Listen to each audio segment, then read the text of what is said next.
You remember a few days ago in the Maneater episode when we talked about Astyages and his right-hand man Harpagus? Astyages is the king of the Medes, the grandfather of Cyrus the Great.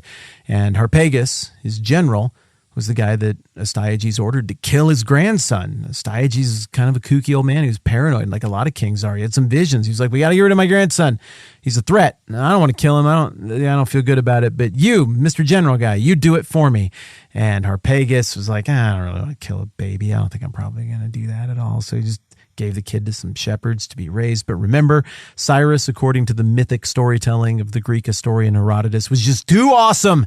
And then he couldn't keep his awesome kingly blood under control. And eventually people were like, wait a dang minute, you're too good at children's games. You're a king, aren't you? And it's like, well, I guess you got me. And then Astyages, of course, Cyrus's grandpa, he was real mad because he thought that kid was dead. But he played it cool with Harpagus, his right-hand man. It was like, oh, no, it's fine. It's fine. It's fine. You ignored my orders. It's cool. It's probably going to work out great. And he threw a big banquet. Remember the banquet? And then at that banquet, he did something real horrible. He murdered Harpagus' kid and then delivered that news to Harpagus in a very memorable way. You remember all of that, right? And I can't remember if I told you how that wrapped up or not. So if this is repeat, fun. If it's not, here's how that wrapped up. Well, a little bit later on, there's that fight that was going on between Astyages and Cyrus. Finally, that grew into a hot war between Astyages of the Medes and Cyrus of the Persians. And for whatever reason, Astyages, who I guess must have been somewhat of an idiot, just didn't remember the things that he did to his right-hand man, Harpagus. And when the battle was at its hottest point, Harpagus just took all of his part of the army of the Medes and went over to Cyrus's side. I was like, that's what you get for feeding my kid to me. And as you're reading along through the narrative in Herodotus, you're like, well, I kind of saw that one coming because I don't think a dad's going to forget that anytime soon. Because some of these things, there's certain offenses, they just really, really linger. And either as somebody just reading the story from a distance or as someone who's maybe been deeply wronged yourself, you want to see that ironed out. You want to see symmetry there. You want to see that get fixed, that deep wrong get righted. Well, when we get to the book of Ezra, and we are reading about the righting of some deep wrongs that have been done to the Jewish people. I mean, did they have it coming? Was God punishing them? Yes, sure. But also the Babylonians were also jerks. More on that in a minute. And they mocked God and they looted the temple and they did awful things. And that is illustrated over in the book of Daniel. Now, I have to note this one more time. I'm sorry, I'm just trying to make this all make sense. The Old Testament, almost all of the history stuff is in the first third of the Old Testament. It's just all stacked up right together. And we're right toward the end of the history section when we're looking at 2 Chronicles, Ezra, Nehemiah, and then Esther. After Esther, we get into more poetry and wisdom literature stuff.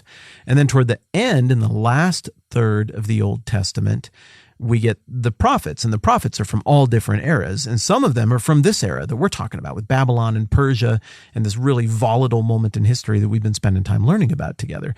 And so you got to turn, like, listen how many pages this is. You got to turn that far from Ezra over to Daniel in order to get this other part of the story, but it all fits together.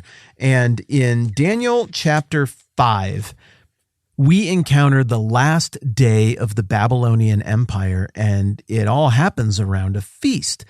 And this feast is decadent and sloppy, and the king looks stupid, and he's mocking God. And we see this motif of the decadent banquet of the king who does great evil throughout the whole Bible. In the New Testament, you get this with the Feast of Herod, the one that ultimately culminates in John the Baptist's head being on a platter.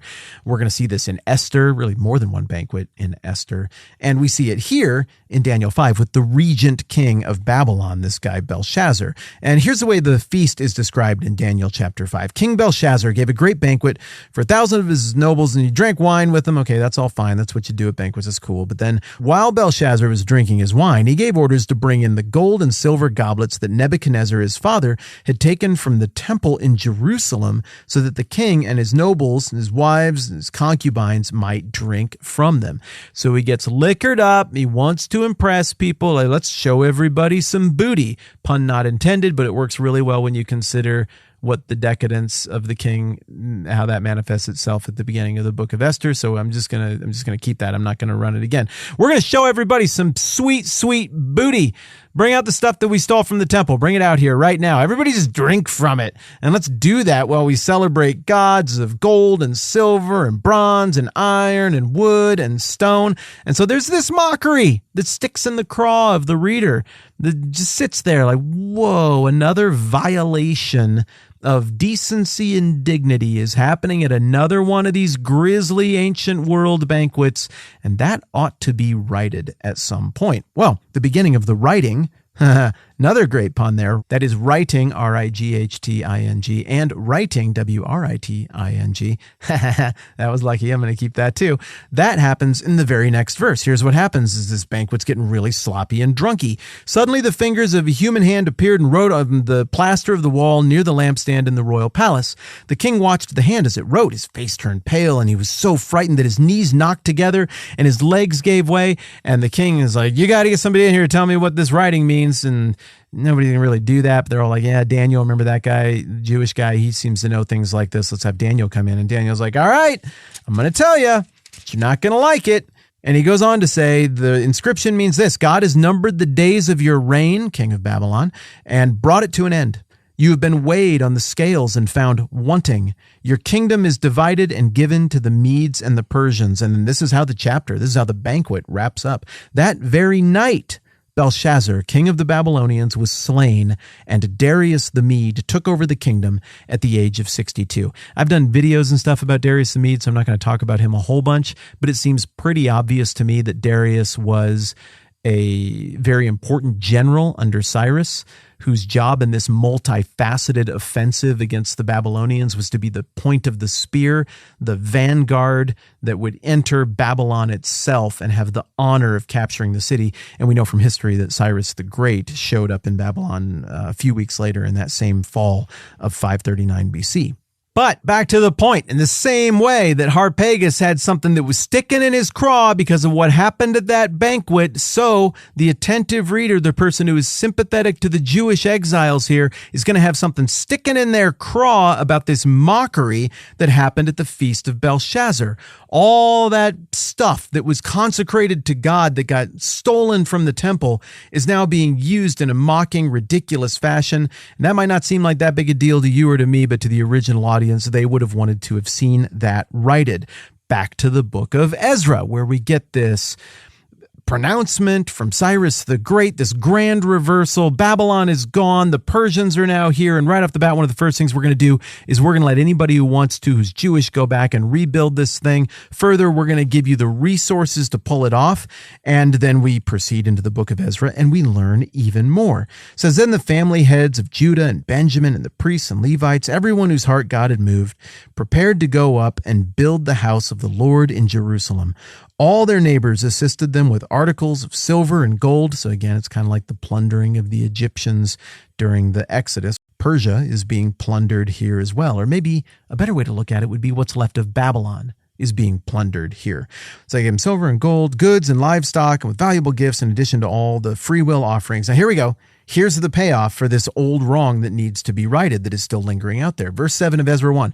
Moreover, King Cyrus brought out the articles belonging to the temple of the Lord, which Nebuchadnezzar had carried away from Jerusalem and had placed in the temple of his god, lowercase g. Cyrus, king of Persia, had them brought by Mithridath, man, that is a tricky name, Mithridath, the treasurer, who counted them out to Sheshbazzar, the prince of Judah. This was the inventory. Gold dishes, 30, silver dishes, 1,000, silver pans, 29, gold bowls, 30, matching silver bowls, 410, other articles, 1,000. In all, there were 5,400 articles of gold and silver. Sheshbazzar brought all these along when the exiles came up from Babylon to Jerusalem.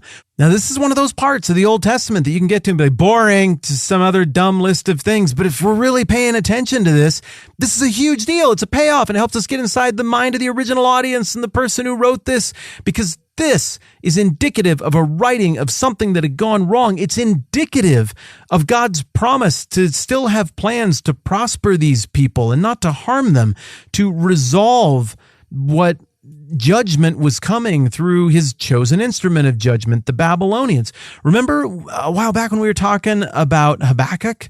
He's the prophet who, about 70 years before all of these events are going down, he realizes what God is going to do. He's going to raise up the Babylonians to punish the Jewish people. And Habakkuk doesn't like it. And he goes to God and he's like, what the heck?